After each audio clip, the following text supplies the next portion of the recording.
Pertanyaannya, kenapa Ustadz saya selalu berdoa tapi rasa-rasanya nggak terkabul? Kenapa saya selalu meminta tapi kok ditundanya begitu lama? Mintanya sudah bertahun-tahun tertentu, memohonnya sudah lama tapi sampai sekarang belum terkabulkan juga. Barangkali, mohon maaf, kita akan termasuk dalam golongan yang mungkin bukan sekedar ditunda dengan panjang, tapi boleh jadi termasuk yang ditolak doanya. Karena prinsip doa itu seharusnya terkabul, tapi ada orang-orang tertentu yang tatkala meminta, Allah tidak akan mengabulkannya sepanjang hidupnya kalau dalam masih keadaan seperti itu. Siapa mereka? Bagaimana supaya kita menghindarinya? Dan hebatnya, mohon maaf, sekhusyuk-khusyuknya antum berdoa, meminta bahkan setelah tahajud, kalau memiliki sifat ini, bahasa hadisnya sampai kapanpun gak akan pernah dijawab. Jadi nanti kita akan evaluasi kalau ada di antara kita saat ini yang sering kali berdoa meminta padahal sudah menangis, bangun sholat tiap malam, boleh jadi belum terkabul atau tidak terkabul karena punya sifat-sifat yang mungkin kita akan tampilkan. Baik, ini bagian yang pertama. Bapak dan Ibu sekalian, di antara sunnah Nabi setelah kita tahajud, kemudian kita duduk khusyuk beristighfar, lalu memohonkan hajat kita kepada Allah Subhanahu wa ta'ala yang ingin kita mohonkan. Penting diketahui, sebelum kita memohon kepada Allah, ada sunnah Nabi yang lain terkait dengan adab-adab berdoa. Bagaimana supaya berdoa itu mudah sampai kepada Allah, cepat diterimanya, dan langsung dikabulkannya. Baik. Bagian yang pertama, ini sunnah Nabi-nya. Hendaklah setiap orang yang berdoa mempersiapkan perangkat dirinya dengan halal dan baik. Hadisnya dari Abu Hurairah. An Abi Hurairah radhiyallahu anhu qala. Hadis ini disampaikan dari Abu Hurairah, semoga Allah memberikan ridha kepadanya. Qala Rasulullah sallallahu alaihi wasallam, Rasulullah sallallahu alaihi wasallam pernah bersabda, "Innallaha thayyibun la yaqbalu illa thayyiban." Sungguh Allah itu maha baik, sifatnya baik, keadaannya baik. Karena Allah itu sifatnya baik, maka tidak akan pernah menerima apapun kecuali dari yang baik-baik. Jadi ingat, doa itu sangat suci, akan berlabuh di tempat yang suci. Allah yang maha suci tidak akan menerima doa itu yang berasal dari yang tidak suci. Jadi sebelum antum berdoa, sucikan dulu diri kita. Kemudian Nabi menyampaikan, wa innallaha amaral mu'minina bima amara bihil mursalin, dan Allah memerintahkan kepada orang-orang yang beriman dalam hal berdoa seperti perintahnya kepada para rasul yang diutus.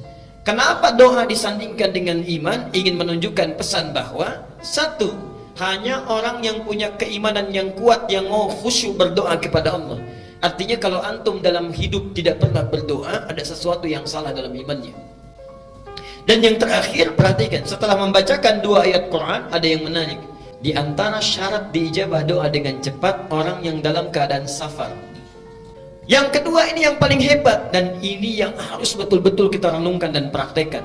Dalam keadaan safar itu, Allah akan cepat mendengar dan mengabulkan doa yang dipanjatkan.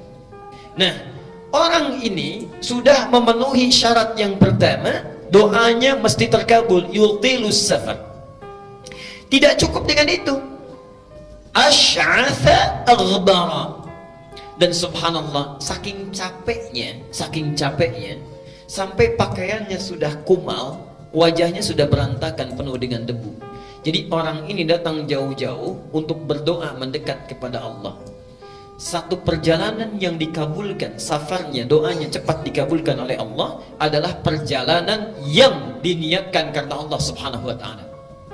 Tapi ada satu perjalanan hebat yang bukan safar, walaupun dekat, tapi kalau kita berdoa saat itu dikabulkan doanya oleh Allah Subhanahu wa ta'ala. Itulah perjalanan orang yang menuntut ilmu. Jadi saat Bapak Ibu berangkat dari rumahnya sampai ke majelis ilmu, sampai kembali lagi, itu subhanallah, malaikat sedang menanti kita mau minta apa itu sama Allah. Saat kita meminta, malaikat mengaminkannya. Perhatikan, sahhalallahu lahu tariqan ilal jannah. Balasan pertama, Allah akan mudahkan langkahnya menuju surga karena ilmunya.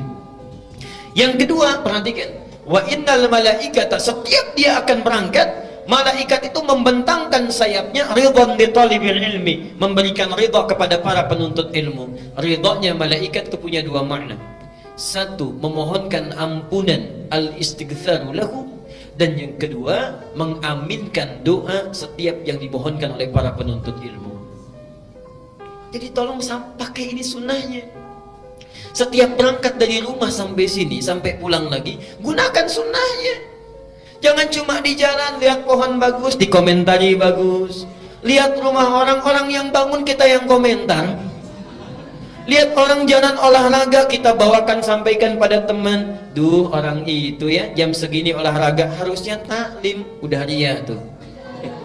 Banyak yang dibawa. Kenapa kita tidak gunakan dengan zikir istighfar pada Allah? Perbanyak doa mendekat kepadanya. Subhanallah, itu taklim. Yang lebih hebat, yang muddu yadaihi ila sama, mengangkat tangannya ke langit begini. Thumma qala, kemudian mengatakan, ya Rabb, ya Rabb, disebut Asmaul Husna. 3 syarat doa mestinya terkabul dengan cepat. Apa kata Nabi? Ba'anda yustajabu lidzalik. Gimana doa kamu bisa dijawab? Famat'amu haramun wa mashrabu haramun wa malbasu haramun wa ghudhiya biharamin. Makanannya haram, minumannya haram, pakaian yang dikenakannya haram, dan perangkat kehidupannya berasal dari yang haram. Orang seperti ini, perhatikan kalimatnya, yustajab itu bukan fi'il madhi tapi fi'il mudhari. Mudhari itu bentuknya past tense continuous future.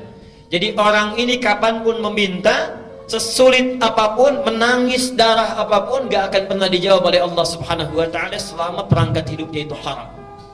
Karena itu bertakwalah kepada Allah.